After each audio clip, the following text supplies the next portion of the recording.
Hello.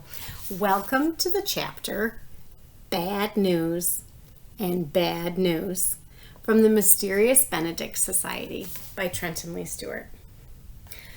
The children's plan was bold, ill-formed, and likely to fail, and all of them knew it. They also knew that they must act now or never. Tomorrow, then, Sticky said, hurriedly grinding a plant root between two rocks. When he was finished, Constance swept the powder into a small bag and handed him another root. Yes, tomorrow, said Kate, standing guard on the hilltop, a few yards up the path. And let's hope it's not too late. I wouldn't want it to be any sooner, said Constance. I don't particularly look forward to tomorrow. She contemplated a few pulpy grains of crushed root clinging to her fingertips and resisted, for the 20th time, the temptation to see what they tasted like. Sticky had warned her that wild chuck root, or Euphorbia ubucambe, as it's more widely known, was a powerful emetic. Constance had never heard the word emetic, but for once she hadn't required an explanation. It was clear from their plan and from Sticky's mischievous grin that by tomorrow most of the students at the Institute would be barfing up their suppers. Those suppers had yet to be eaten, however. It was the end of the school day, not yet supper time, and the uneasy members of the Mysterious Benedict Society were the only children outside in the chill air. The other students were either in their rooms studying or watching television. But the moment class was dismissed, Sticky had led his friends up here, just over the top of the hill beyond the gym. It was here, on the day they'd encountered Mr. Bloomberg, that Sticky had spotted the patch of wild chuckroot, along with various other plants whose Latin names he rattled off and the others promptly forgot. This should be enough, Sticky said, grinding up the last bit of root. He dusted his hands vigorously, then considering what would happen if he absent-mindedly touched his lips, then absent-mindedly licked his lips, Sticky dusted them again. And a few minutes later, when the children were gathered on the hilltop, he dusted them again. I'm actually starting to feel guilty about this. Can you believe it? Maybe it means you still have a conscience, Rainey said. Kate snorted. Or maybe it means you're sympathizing too much with the enemy. Personally, I don't feel the least bit guilty for sending a bunch of bullies on an emergency trip to the bathroom. Sticky wiped his hands on his pants. Don't let your feelings make you too ambitious on this one, Kate. If you overdo the dose, you might hurt somebody. And it isn't just messengers getting the stuff, Rainey reminded her. That would be too suspicious. It has to be everybody. Kate rolled her eyes. Who needs parents when I have you two? Don't worry, I won't kill anyone, and I promise not to enjoy it the tiniest bit if Martina turns green. Guilty or not, they all smiled at the thought. So, let me just review the plan, Constance said. The other messengers will get sick and won't be able to do their sessions with the Whisperer, so you boys will get your turn early. When you get called for your session, Kate and I will sneak away somehow and wait outside the door to the Whispering Gallery. Now, how exactly are we supposed to do that? What if we're in class? We haven't worked that part out yet, Rainey admitted. Right, said Constance. And then one of you will push the button that opens the door, even though the button is on Mr. Curtin's wheelchair. How are you supposed to manage that? We haven't figured that part out yet either, mumbled Sticky. I see. And then after all this has been magically accomplished, Kate and I will rush inside, and the four of us together will somehow defeat Mr. Curtin, ruin his whisper, and make our escape unharmed, even though we're on an island and the bridge is guarded by recruiters. Any idea how this is going to happen? No, the boy said dejectedly. Kate shrugged. Okay, Constance said, I just wanted to be sure I understood the plan. Anyway, you can't count Milligan out, Rainey said. He'll be there to help us. Constance threw her hands into the air. How do you know? You haven't even left the note for him yet. Rainey rubbed his temples. I'm going right now, Constance, okay? Be quick, Rainey, Kate said. I'll need all three of you to distract the helpers while I doctor the food. How are we supposed to do that? Constance asked, launching into a tirade about how ill-prepared they were, how little time they had, and how this plan was giving her a worse headache than the hidden message broadcasts did. So I ask you again, she concluded, exactly how are we supposed to distract the helpers? Just be yourself, Kate said with a sigh. Rainey left the others arguing on the hilltop and hurried down toward the shore. He had insisted he be the one to hide the note. Kate would have loved to sneak down to the culvert again, but this was not a clandestine operation. It had to be done in the daylight. Rainey did not take a route that made it difficult for him to be seen from the Institute grounds, but if he was spotted, he'd invented a good explanation. In one pocket, Rainey carried a note from Milligan that told him of their plan. In another pocket, he carried a sketch of the island bridge, which Rainey had spent most of 2 class periods working on from memory. He was a fair artist and had felt modestly satisfied with the result until Kate glanced at it after class. Not good? He'd asked, seeing her brow wrinkle. It's okay, Kate said tentatively, but the perspective's a bit off. See, if you just follow the line here and darken those shadows there, in about 2 minutes she had produced a much better sketch than his own. Rainey scowled. I'll take yours, he said grumpily. Wouldn't want you to have gone to all that trouble for nothing. At the top of the sketch, he'd printed the title, Your Favorite View. If he was caught, Rainey would say he'd gone to the shore for a better view of the bridge, so as to make the best possible drawing. The drawing, of course, being intended as a present for Mr. Curtin. Hurrying along at the bottom of the incline, just out of reach of the lapping water, Rainey patted his pockets anxiously. Both pieces of paper were there. Good. Now don't step in the water, he told himself. Wet shoes might draw suspicion. And be sure the note doesn't stick out when you leave it. Cover it up completely with the rocks. And don't leave any footprints. It's a miracle footprints didn't sink us last time. Only poor old SQ spared us that disaster. Rainey found the culvert and marked off 20 paces from it. He looked around, not a soul to be seen. There was no one on the bridge.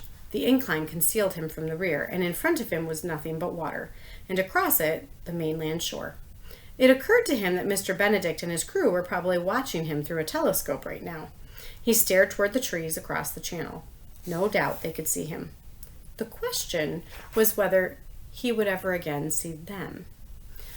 Rainey gave a melancholy little wave, one part hello and one part goodbye, then bent and hid the note beneath 2 rocks. Be sure, Rainey reminded himself. Had he stacked the rocks carefully? Had he made sure the note couldn't be seen? Had he left any telltale footprints in the sand? Satisfied on all counts, he hurried back the way he'd come, anxious to put distance between himself and the note. As he left the shore and started up the incline, Rainey considered what to do with the sketch. He didn't think he'd been spotted, but he should save it just in case. If someone confronted him about it later, he would have his excuse in his pocket. Rainey patted his pocket. But the sketch wasn't there. How could it not be there? Hadn't he left it in his left pocket? He reached into his other pocket and felt the paper. He must have had it confused. Or had he? He took out the paper to be sure, then stared at it in disbelief. It was his note. He had left the sketch under the rocks. Now things were getting dicey. Kate needed his help, and it was almost time for supper, but they absolutely had to contact Milligan. You can do it, Rainey told himself. You'll just have to run. Rainey ran. Down to the incline, watching his steps on the rocks, careful not to get wet, careful not to leave prints. Soon he made his way back to the 2 stacked stones. He glanced quickly around. Shore, bridge, water, all clear. Exchanging the note for the sketch. Unfolding the note to be certain this time. He put the stones back, checked one last time for footprints, and ran off as fast as he could. 2 minutes later, Rainey was alone on the plaza. Breathing hard, he saw SQ Pedalian appear from behind the Institute Control Building. But there was no way SQ could have seen him, and there was no one else in view. Rainey wiped his brow. That was a lot of excitement over nothing. He waved to SQ and hurried on, not wanting to get caught up in a conversation. No time for that. The others were waiting. As it happened, SQ was in a hurry too. All day long he had been tormented by his mistake. How could he have been so foolish as to wipe away the spy's footprints? Such a ridiculous blunder. And all day long he had thought maybe, just maybe, if he were to go back down there and take a closer look, SQ picked up his pace, feeling more eager with every step. He would skip supper and spend the entire hour searching. Wouldn't it be something if he did find the spy's footprints after all? Or some other clue? They had scoured the area pretty carefully before, but you never knew, did you? How wonderful it would be if he could redeem himself in Mr. Curtin's eyes. And so, it was with that longer and longer strides SQ Pedalian hurried across the plaza and down the incline, toward the shore, toward the culvert, toward the place where Rainey, in his anxious hurry, had stacked the 2 stones just a little less carefully than he'd done the first time. Toward the place where one corner of the note stuck out, flickering in the harbor breeze like a tiny white flag of surrender. When supper time came and the cafeteria roiled once again with rowdy students, the members of the Mysterious Benedict Society suddenly developed an apparent dislike for anything salty or sweet. They loaded up their trays as usual to avoid suspicion, but carefully avoided touching their forks to anything but green vegetables. "You couldn't have saved even one kind of pastry, Kate?" asked Constance, screwing up her face to swallow a Brussels sprout. She barely managed it, gulping it down with plain water rather than her usual orange-flavored soda. "These might as well be poisoned." "Better safe than sorry," said Kate, through a mouthful of lima beans. "Anyway, I didn't have time to pick and choose, you know." All around the cafeteria, children were stuffing themselves with their usual favorites. Greasy foods, savories and sweet treats, and guzzling chocolate milk and soft drinks. Rainey, meanwhile, speared a dry lettuce leaf with his fork and thought, so far so good, despite his bland supper, despite the nagging message broadcast in his head, and despite the uncertainty of his plan, he felt a stirring in his heart, a good feeling that might pass for hope. Kate had spread the powder, Rainey had delivered the note to Milligan, and neither of them had been caught. At least, some parts of the plan were going as hoped. It really was a good feeling, but it didn't last long. Jackson appeared in the cafeteria, a jubilant grin on her, Jilson appeared in the cafeteria, a jubilant grin on her face, and came straight over to their table. Without asking, she crowded herself into a seat between Rainey and Kate, her wide shoulders forcing them to draw their arms close together over their trays, like praying mantises, and snatched a cream puff from Kate's tray and said, "Hi there, squirts." Kate frowned, but only out of principle. Privately, she was delighted. "Help yourself," she said coolly. "Thank you, I will," Jilson said, gulping the cream puff down. "Listen, I have good news and bad news, and I thought you kids would be particularly interested. You heard about SQ's bungling the spy business, right?" "It does ring a bell," said Rainey, who didn't like where this was going. "Well, guess what?" Jilson said. "There's been a new development. SQ went back down to the culvert just now to take one last look around, and he found something." The children could only stare at her, stricken with dread. They were also confused. If SQ had found the note, then why weren't they already in trouble? Was Jilson toying with them? "Now, as I said, there's good news and bad news," Jilson went on. Feeling as if they'd just been given very bad news indeed, Rainey had to stop himself from asking what the good news was. "The bad news," Jilson said, "is that what SQ found, a curious piece of paper, was destroyed before he read it." "That's terrible," the children cried, trying to cover their relief. It was too plain on all their faces, and they knew it. Luckily, Jilson didn't notice. She placed a hand on her belly and frowned. After a moment, she belched, smiled with satisfaction, and continued. "Don't worry, the good news makes up for it. The spy's been caught." The children looked at one another. "Caught?" Jilson belched again and scowled. "Must have eaten too much pudding." "Yes, caught like a rat in a trap. Turns out it was a man disguised as a helper. Came out of nowhere, snatched the paper from SQ and tried to run away. But Jackson heard SQ shouting for help, and some recruiters on the bridge had seen it happen. So in no time, they had the spy surrounded. He tried to fight them off, but he was no match for our guys. I can tell you. He's in a classroom right now under heavy guard. Rainey felt as if he'd been kicked in the belly. They had lost Milligan. Why are you telling us this, Jilson? Well, I have to admit I was surprised. Martina had convinced me that Kate was the spy. She was disappointed to learn otherwise, but I thought you should know Kate's off the hook.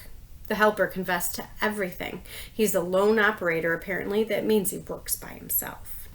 Kate looked quite sick. Did he say who he was? We don't know his name, but he was on the island once before, years and years ago. When they took off the disguise, Mr. Curtin and some of the recruiters recognized him at once. Oh, and get this. He ate the piece of paper.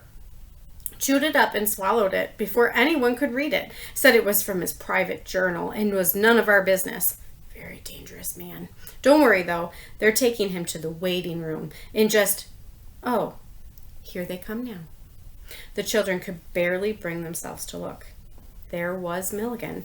His hands and ankles were cuffed, his feet dragged along in a defeated shuffle, and his ocean blue eyes, sadder than ever, focused only on the ground before him. Though he kept his head bowed, the cuts and bruises on his face were easily seen.